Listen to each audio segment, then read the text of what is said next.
News 21 తెలుగుకు స్వాగతం. సన్నబియ్యం పథకం పంపిణీ ప్రారంభంతో లంబాడి తండాలో బంజారాలతో కలిసి నృత్యం చేసిన ప్రభుత్వ విప్ వేములవాడ శాసనసభ్యులు ఆది శ్రీనివాస్.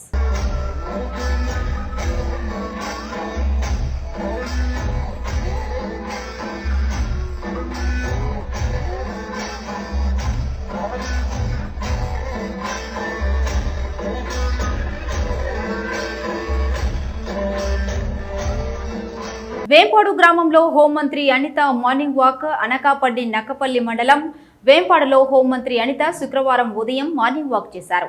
ముందుగా ఎన్టీఆర్ విగ్రహానికి పూలమాలలు వేసి నివాళులర్పించారు. వాకింగ్ చేస్తూ ప్రజల యోగక్షేమాలను అడిగి తెలుసుకున్నారు. మార్నింగ్ వాక్ లో అన్ని వర్గాల ప్రజలను ఆప్యాయంగా పలకరించారు. వేంపాడు ప్రజలు అడుగడుగునా మంత్రికి హారతులతో స్వాగతం పలికారు. వేంపాడులో సీసీ రోడ్డు అవసరమని మంత్రి గుర్తించారు. వేంపాడు రామాలయం వీధిలో సీసీ రోడ్డు వేయాలని అధికారులను ఆదేశించారు. ఈరోజు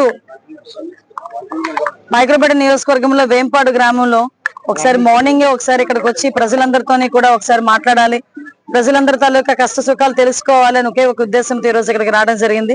వేంపాడు గ్రామం అంటేనే నియోజకవర్గంలోని చాలా ఎక్కువ మెజార్టీ ఇచ్చే గ్రామం.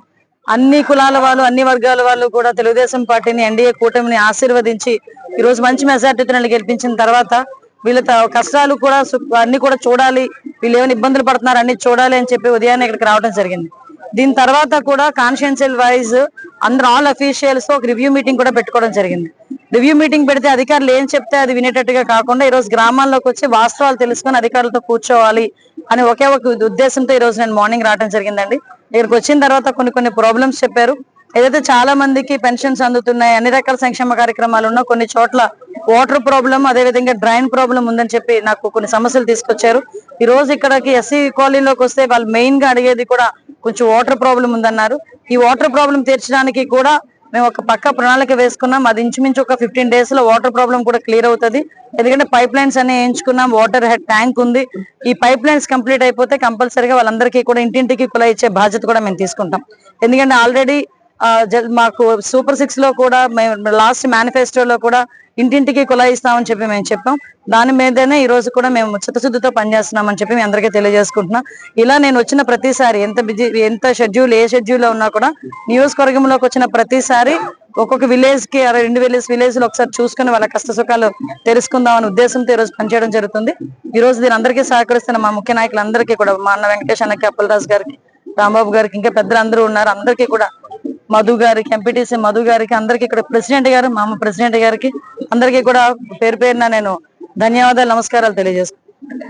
నీళ్లు ఇవ్వమని అడిగిన రైతులపై రెచ్చిపోయి దురుసుగా ప్రవర్తించిన కాంగ్రెస్ ఎమ్మెల్యే బీర్ల ఐలయ్య ఆలేరు మండలంలోని కొలనుపాక గ్రామంలో సాగునీరు కావాలని అడిగిన రైతులతో బీఆర్ఎస్ పార్టీ వాళ్ళు నీళ్లు లేవని చెబుతున్నారుగా, ఎక్కడి నుండి నీళ్లు ఇవ్వాలని అహంకారంగా మాట్లాడిన బీర్ల ఐలయ్య రాజకీయాలు వద్దు అన్నా నీళ్లు ఇవ్వండి చాలు అంటూ రైతులు కోరగా వారిపై రెచ్చిపోయి దురుసుగా ప్రవర్తించిన ఎమ్మెల్యే ఐలయ్య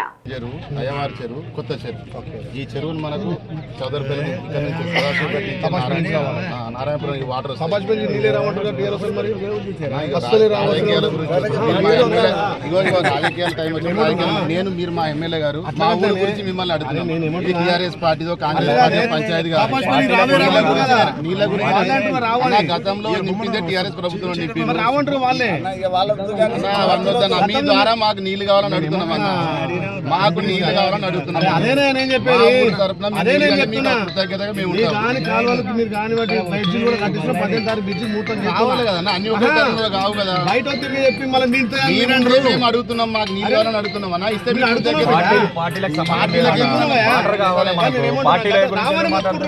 ఎక్కడ నుంచి మీటింగ్ నీళ్ళు రావు, నీళ్ళు వస్తే మా ఊరు కూడా చెరువులు నింపమని అడుగుతున్నాం.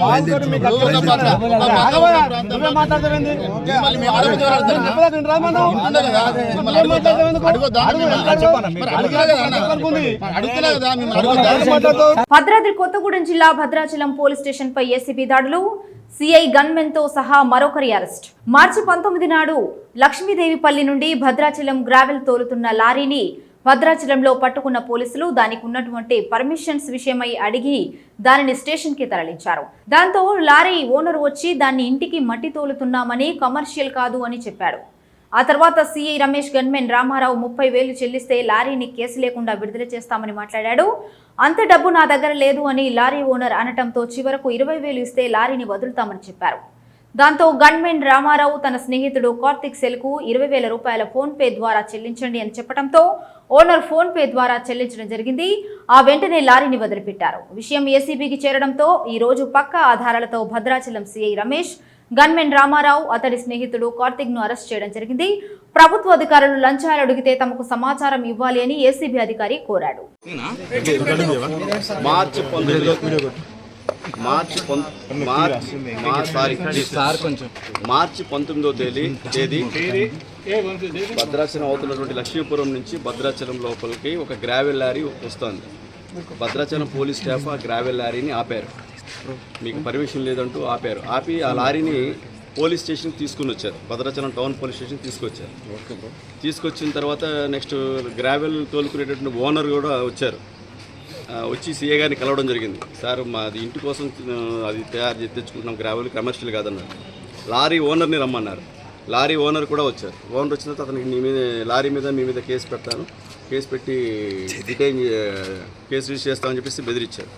లారీ ఓనర్ మీరు కేసు పెట్టుకోండి అంటే ఈ లోపల గన్మెన్ అయినటువంటి సీఏ గారి గన్మెన్ రామారావు వచ్చి నేను సీఏ గారితో మాట్లాడతాను అని ఒక సీఏ గారితో వెళ్ళి లోపలికి వెళ్ళి మాట్లాడొచ్చిన తర్వాత 30,000 రూపీస్ డిమాండ్ చేశారు. చేసి 30,000 ఇస్తే నీ లారీ వదిలిపెడతామని ఓనర్ చెప్పగానే ఇతనికి లారీ ఓనర్ మీరు కేసు పెట్టుకోండి, నా దగ్గర అంత డబ్బులు లేవనగానే లేదు నేను మళ్ళీ కావాలంటే నేను సీఏ గారితో మాట్లాడితే మళ్ళీ లోపలికి వెళ్ళి వచ్చి మళ్ళీ దాన్ని 20,000 రూపాయలకి ఇచ్చేశారు. తగ్గించిన తర్వాత 20,000 రూపాయలు నేను ఇప్పుడు కట్టలేను, నా దగ్గర లేదంటే కూడా మీరు ఇప్పుడు కడితే నేను లారీని పంపిస్తాను, లేకుంటే లేదంటే కూడా అతని విధి లేని పరిస్థితిలో నువ్వు ఇప్పుడు ఇమీడియట్గా ఒక నంబర్ ఇస్తుందని ఫోన్ పే చేయడం కానీ ఒక ఆ పిఎస్ఓ రామారావే వేరే థర్డ్ పర్సన్ పంపించాడు, కార్తీక్ అనే అతను పంపించాడు. వచ్చిన తర్వాత ఆ కార్తీక్ అనే అకౌంట్కి సీఏ మన రామారావు యొక్క దీని ప్రకారమే 20,000 రూపాయలు ఫోన్పే చేశారు. ఫోన్పే చేసిన కూడా క్లియర్ రికార్డింగ్ ఉంది. ఫోన్పే చేసిన మరుక్షణమే లారీని రిలీజ్ చేశారు. యాక్చువల్గా అది ఇల్లీగల్ ట్రాన్స్పోర్టేషన్ లారీ అయితే వాళ్ళు డిటైన్ చేయాలి, కేసు రిజిస్టర్ చేయాలి, పంచనామా చేయాలి, ప్రొసీజర్ ఫాలో కావాలి. మరి లారీ ఏమైనట్టు? సో నెక్స్ట్ మేము మా ఏసీబీ ఇన్వెస్టిగేషన్ ప్రకారం మీడియేటర్ సమక్షంలో మేము ప్రతిదీ చేస్తాం. ఈరోజు ముగ్గురిని అప్రహెన్షన్ చేసిన తర్వాత వాళ్ళని అడిగిన తర్వాత రామారావు కానిస్టేబుల్ కూడా నేను 20,000 రూపాయలు సీఏ గారు చెప్తేనే తీసుకున్నానని మా మీడియేటర్స్ ముందు ఓపెన్ ఎవిడెన్స్ చెప్పారు. So this is the fact. Case register చేయలేదు, పైగా ఆ బాధిత దగ్గర నుంచి 20,000 రూపాయల లంచం డిమాండ్ చేసి ఫోన్పే ద్వారా చేయించుకున్నందుకు ముగ్గురిని మేము అరెస్ట్ చేస్తాం. Thank you. అనంతపురం జిల్లాలో మంత్రి కొల్లు రవీంద్ర పర్యటించారు. ఈ సందర్భంగా ఆయన పలు అభివృద్ధి కార్యక్రమాలలో పాల్గొన్నారు. అనంతరం ఆయన మీడియాతో మాట్లాడుతూ సామాన్యుడికి అందుబాటులో లేకుండా మద్యం ధరలను వైసీపీ ప్రభుత్వం అమాంతంగా పెంచి ప్రభుత్వ ధనాన్ని లూటీ చేసిన వ్యక్తి జగన్ అని విమర్శించారు. 1986లో ఈ గోడౌన్ని ఆ రోజున ఏర్పాటు చేసి అంతకుముందు ఇక్కడ ఎరెక్ సంబంధించినటువంటి మ్యానుఫ్యాక్చరింగ్ యూనిట్ ఉండేది. దాన్ని డిపో కింద మార్చి దాదాపు మొన్నటి వరకు ఒక 50 నుంచి 60 మంది ఇక్కడ వర్క్ చేయటం. 2016లో సంభవించినటువంటి ఒక అగ్ని ప్రమాదంలో ఈ గోడౌన్లో అంతా కూడా తగలబడిపోవడం. మరి అప్పుడు కమిషనర్గా ఉన్నారు ముఖేష్ కుమార్ మీనా గారు, వారు మరి మేడం గారు చెప్పినప్పుడు నేను కూడా వచ్చి ఇక్కడ పరిశీలించడం జరిగింది. ఇమీడియట్గా వేరే ఆల్టర్నేట్ పెట్టుకుని దీన్ని నిర్మాణం చేయడానికి ఆ రోజున ఇన్సూరెన్స్ కానీ అదేవిధంగా డిపార్ట్మెంట్ నుంచి కూడా కలిపి 11 కోట్ల రూపాయలు శాంక్షన్ చేయడం జరిగింది. తిరిగి మళ్ళీ దాదాపు 8 సంవత్సరాల తర్వాత ఈరోజు ప్రారంభించుకోవడం చాలా ఆనందంగా ఉంది. అత్యంత ఆధునికంగా మొత్తం 40,000 స్క్వేర్ ఫీట్లో ఈ అత్యంత ఆధునికమైనటువంటి ఈ డిపోని ఇక్కడ ఏర్పాటు చేసుకోవడం. దీంతో మొత్తం ఇప్పటికీ రాష్ట్రంలో 29 డిపోలు ఉన్నాయి. మరి మీ అందరికీ తెలుసు 2014-19లో ఒక బెస్ట్ పాలసీ ఆ రోజున మేము ఇక్కడ మన రాష్ట్రంలో అమలు చేయడం జరిగింది. దానివల్ల రాష్ట్ర ఆదాయం కానీ ప్రజల ఆరోగ్యం మీద ఎప్పటికప్పుడు మానిటరింగ్ చేసుకుని ఒక కంట్రోల్ ఉండేది. కానీ తర్వాత వచ్చినటువంటి జగన్మోహన్ రెడ్డి గారు ఎన్నికల్లో చెప్పారు, నేను వస్తే సంపూర్ణ మద్యపాన నిషేధం అని చెప్పారు. 2019లో ఓట్లు వేసుకుని గెలుచుకున్నారు. గెలిచిన తర్వాత దశల వారీగా తీసేస్తాను, స్టార్ హోటల్స్గా పరిమితం చేస్తామని చెప్పారు. ఎక్కడ స్టార్ హోటల్స్ పరిమితం చేసిన పరిస్థితి లేదు. రేట్లు పెంచేశారు. సామాన్యుడికి అందుబాటులో లేకుండా రేట్లు పెంచితే తాగడం తగ్గుద్దని చెప్పారు ఆయన. పర్ క్యాపిటా కన్జంప్షన్ చూస్తే 5 లీటర్ల దగ్గర 5.5 లీటర్ల నుంచి 6 లీటర్ పెరిగింది తప్ప తగ్గల.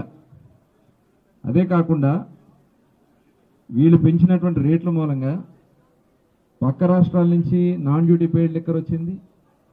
అదేవిధంగా ఇల్సిట్ లిక్కర్ కూడా విపరీతంగా పెరిగిపోయింది. పనికిరాని బ్రాండ్స్ అన్నీ వచ్చినాయి. వాళ్ళు చెప్పిన బ్రాండ్సే షాప్స్లో అవైలబిలిటీ పెట్టారు.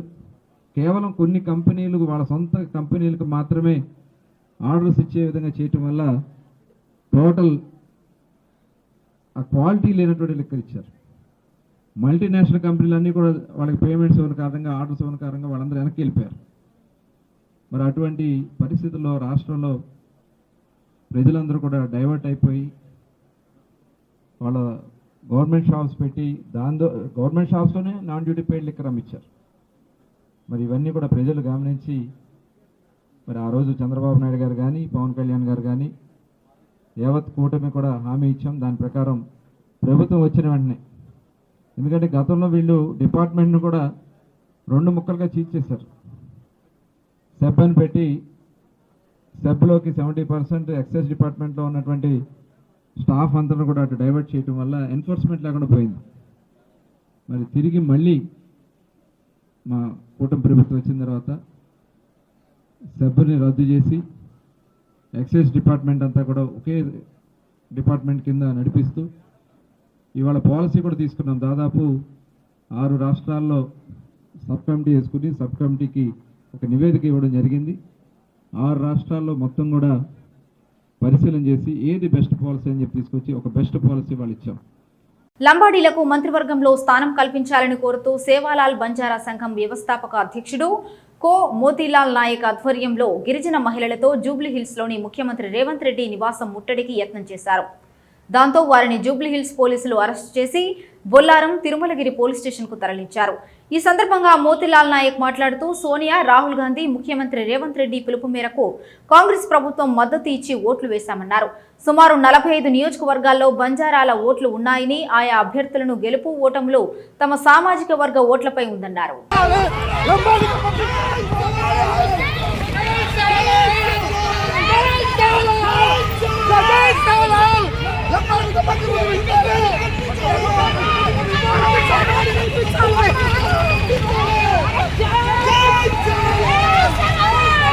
సామాజిక పరంగా లంబాడి ఎమ్మెల్యేలకు మంత్రివర్గంలో స్థానం కల్పించాలి. కాంగ్రెస్ ప్రభుత్వం లంబాడులకు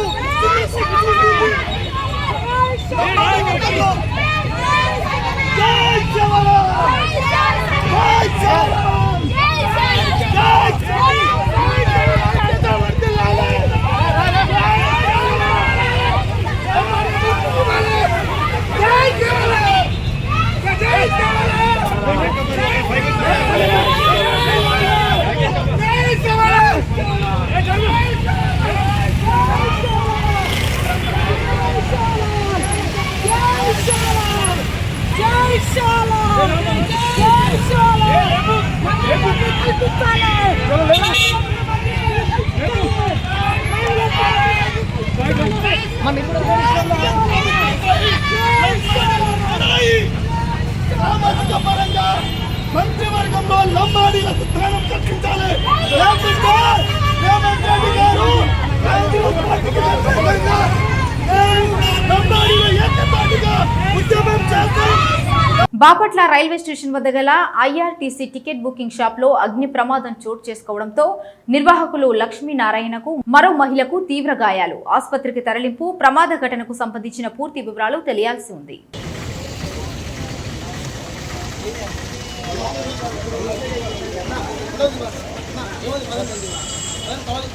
సూర్యాపేట జిల్లా చివ్వెంల మండలం పులితండ గుడితండాలో ఘనంగా చాంపులాల్ జాతర జరిగింది. మాజీ మంత్రి, ఎమ్మెల్యే జగదీష్ రెడ్డి జాతరలో పాల్గొని సంప్రదాయ పద్ధతిలో పూజలు నిర్వహించారు. గిరిజన సోదరులు, మహిళలు పెద్ద ఎత్తున హాజరై ఆయనకు స్వాగతం పలికారు.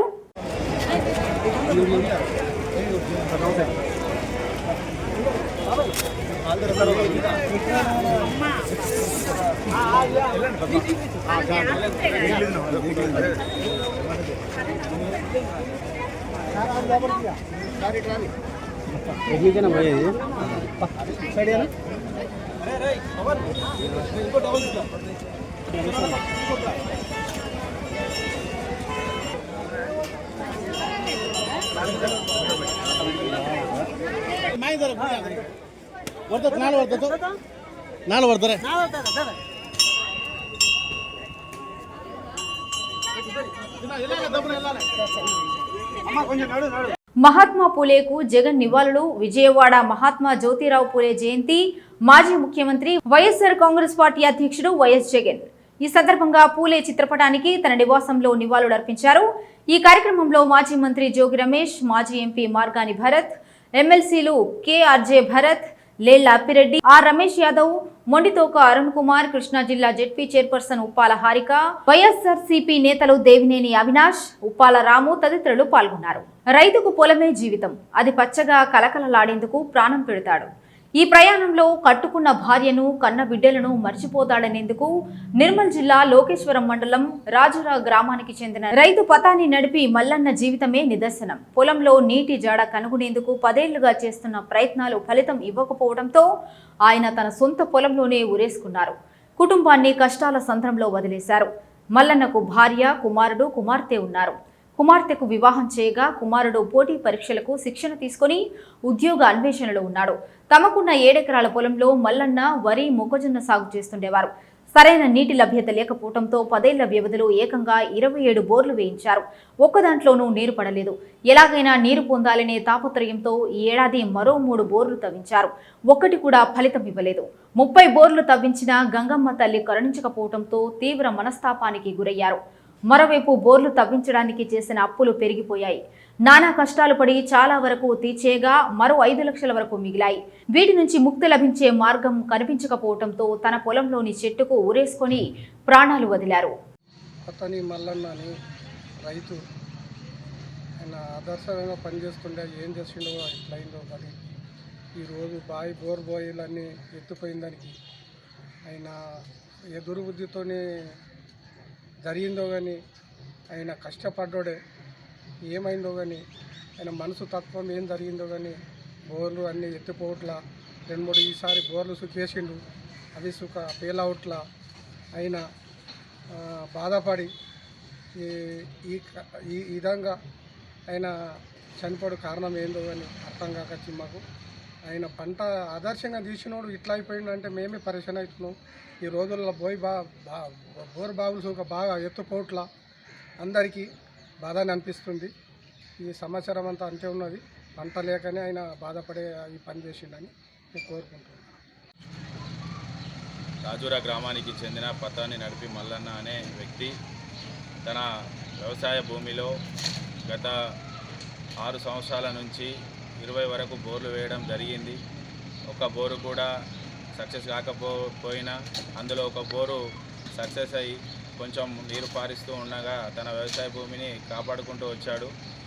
అదే వ్యవసాయ భూమిలో ఉన్న బోరు గత నెల రోజుల నుంచి అకాల ప్రకృతి వైపరీత్యాల వల్ల అది అడుగంటిపోయి పంట చేతికొచ్చిన పంట ఎండిపోవడం తన కళ్ళారా చూసి బాధ తట్టుకోలేక తన అప్పులు ఎలా తీర్చాలనే ఆవేదనతోటి మనస్తాపానికి గురై ఉరివేసుకొని చనిపోవడం జరిగింది. అతని కుటుంబాన్ని అన్ని విధాలుగా ప్రభుత్వం సహాయ సహకారాలు అందించి వాళ్లకు అండగా ఉండాలని కోరుకుంటున్నాను. చెందిన పతాని నడిపి మల్లన్న రైతు గత 10 సంవత్సరాల నుంచి తన వ్యవసాయ భూమిలో 7 ఎకరాల వ్యవసాయ భూమిలో ఒక 30 వరకు బోర్లు వేసి అప్పుల పాలై మొన్న రీసెంట్లీగా ఒక 2-3 నెలల్లో ఇంకో 4 బోర్లు వేసిండు. మన 3 రోజుల కిందట ఒక బోర్ వేసిండు. దాంట్లో చుక్క నీరు రాకపోవడం వల్ల మనస్తాపానికి చెంది పంట ఎండిపోతున్నది. మనస్తాపానికి చెంది ఊరు వేసుకొని ఆత్మహత్య చేసుకున్నారు. ప్రభుత్వం కొద్దిగా ఈ కుటుంబాన్ని ఆర్థికంగా ఆదుకోవాలని మా గ్రామస్తుల తరఫున కోరుతున్నాం. కనీసం చేతికి కూడా ఎలాంటి డ్యామేజ్ కాలేదంటూ ప్రవీణ్ పగడాల ఫోటోను రిలీజ్ చేసిన కేఏ పాల్, ప్రముఖ పాస్టర్ ప్రవీణ్ పగడాల మార్చి 25న మృతి చెందిన సంగతి తెలిసిందే. అప్పటి నుండి ప్రవీణ్ పేరు తెలుగు రాష్ట్రాల్లో చర్చనీయాంశంగా మారింది. తాజాగా పాస్టర్ ప్రవీణ్ ఘటనపై ప్రజాశాంతి పార్టీ అధ్యక్షుడు కేఏ పాల్ ప్రెస్ మీట్ పెట్టి సంచలన విషయాలు వెల్లడించారు. వైన్ షాప్ రిలీజ్ చేశారు కదా, మనం చూసాం కదా, కోట్ల మంది చూశారు కదా. మరి ఆ ఫుటేజ్లు మేము ఇవ్వలేదని ఎస్పీ గారే చెప్పినప్పుడు, డిఐజీఆర్ పోలీసులే చెప్పినప్పుడు ఖచ్చితంగా బయట వారే కదా రిలీజ్ చేశారు. అవసరం బయట వాళ్ళకి ఎందుకు ఉంది? రిలీజ్ చేశారంటే వాళ్ళు అతను ప్రమాదం వల్ల చనిపోయాడని మనం నమ్మాలని కోరుకుంటున్నారు కదా. ఆ అవసరం వాళ్ళకి ఎందుకు ఉంది? ఇది నిజంగా ప్రమాదం అయితే తాగకపోయినా కానీ రాత్రిపూట సెల్ఫ్ యాక్సిడెంట్ అయి చనిపోతున్న సందర్భాలు లేవా? కార్లు యాక్సిడెంట్లు, మోటార్ సైకిల్ యాక్సిడెంట్ అయినవి లేవా? అంటే ఈ పాస్టర్ తాగుబోతూ తాగేసి పడిపోయాడు, తాగేసి చనిపోయాడు. తాగేసి చనిపోతే బాడీ కిందని బుల్లెట్ పైకి నెలగుంటుంది, బాడీ ఒక దగ్గర, కాలో చేతులు ఇరిగిపోతాయి. ఇంకా చాలా ఎవరైతే ఫేక్ న్యూస్లు రిలీజ్, ఆయన పడిపోయాడే యాక్సిడెంట్ అయ్యి బుల్లెట్ ఒకవైపు, ఆయన బాడీ ఒకవైపు వెళ్ళింది చూపించు. ఈ మెయిన్ 3 వదిలేసి కథమయన్ని డ్రామాలు చూపిస్తున్నారు. మీరు ఎవరిని గుడ్డలు చేస్తారు, ఎవరిని మురుకులు చేస్తారు? అసలు ఏ లోకంలో ఉన్నాం మనం? ప్రపంచంలోనే ఇండియన్స్ తెలివైన, ఇండియాలోనే తెలుగు. దానికి రుజువు నేనే. లా డిగ్రీ లేదు, ఏమి లేదు, 28 ఆర్డర్లు తెచ్చుకున్నా. సుప్రీంకోర్టులో, తెలంగాణ హైకోర్టులో, ఏపీ హైకోర్టులో, విశాఖపట్నం కోర్టులో, ఛత్తీస్గఢ్ బ్యాంకు మిగలట్లేదు, అమ్ముకు తింటున్నారు. ఆ ఉండిలో డబ్బులు 1000 కోట్లు ఎక్కడికి వెళ్తున్నాయి? హిందూ టెంపుల్స్ వారికే దీన్ని ఇవ్వాలని యేసు ప్రభు తప్ప వేరొక రక్షకుడు లేడు. సిలువలో మరణించాడు, ప్రాణం పెట్టాడు, 3వ రోజున తిరిగి లేచాడు. నేను ఎలా చెప్తున్నాను, మీరు అలా చెప్పుకోండి మీ నమ్మకాన్ని, మీ సత్యాన్ని. కానీ ఇతర దేవతల్ని దూషించకండి. నేను క్రీస్తును పోలి నడిచిన ప్రకారం మీరు నన్ను పోలి నడవండి.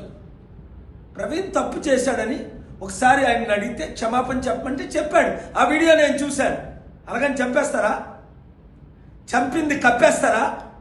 ఇప్పుడు ఏదో స్టార్ట్ చేయి, ఇది ఆన్ చేయి. ఎస్పీ కూర్చొని ఒరే అని చెప్తూ, ఆయన పేరేంటి ఎస్పీ పేరు? Kishore Babu. How dare you are to come to conclusion? How dare you are? Don't you know it is illegal? Who can protect you? Chandrababu Naidu will protect you. Jagan will protect you. If you are breaking the law, nobody is above the law. Have I broken the law? No. I am raising questions and I am speaking. My preliminary investigation reveals this as a death, and I am raising questions for you to investigate in that direction. And I offered to meet Chandrababu Naidu, the Chief Minister of Andhra Pradesh, but he has not called me. He has my numbers. T5 Naidu has my numbers. All Chandrababu people have my numbers. If you don't want 200 presidents and prime ministers knows, 54 Muslim country presidents know, and soon world media will know. Already they know it, but I am waiting for the police report. Is it an accident? Is it a brutal death? Praveen Pagadala bullet, అది కూడా highway మీద పడితే కనీసం చేతికి కానీ వేసుకున్న ప్యాంటుకి కానీ ఎందుకు డ్యామేజ్ కాలేదు? మీ పిక్చర్స్ ప్రకారం, మీ పిక్చర్స్ విడుదల చేయని సీసీటీవీ వీడియోలు మీడియా వాళ్ళకి ఎవరు పంపించారు? ఇవి ఇప్పటివరకు ఉన్న న్యూస్ అప్డేట్స్. మరో బులెటిన్లో మళ్ళీ కలుద్దాం. నమస్తే.